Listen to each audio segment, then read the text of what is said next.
मित्रांनो, यावर्षी कापूस पिकाला पहिलं खत व्यवस्थापन नेमकं कोणतं करणं गरजेचं आहे आणि ते केव्हा करावं?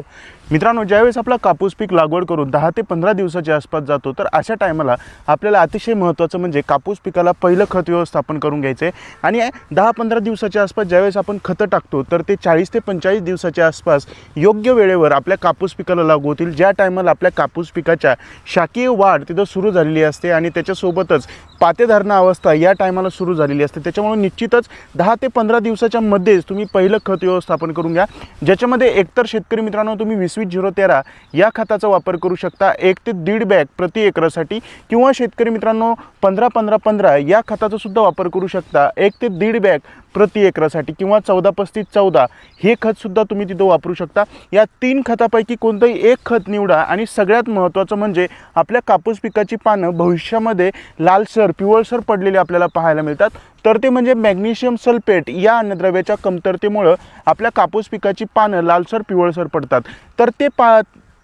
तर त्याची कमतरता पूर्ण करण्यासाठी आपल्याला पहिल्या खत व्यवस्थापनामध्येच मॅग्नेशियम सल्फेटचा प्रति एकरासाठी 10 किलो वापर करणं अतिशय महत्त्वाचं आहे. तर अशा प्रकारे पहिलं खत व्यवस्थापन तुमच्या कापूस पिकाला लवकरात लवकर करून घ्या. जास्तीत जास्त कापूस उत्पादक शेतकऱ्यांच्या व्हॉट्सअप ग्रुपला हा व्हिडिओ शेअर करायला मात्र विसरू नका. तोपर्यंत रामराम.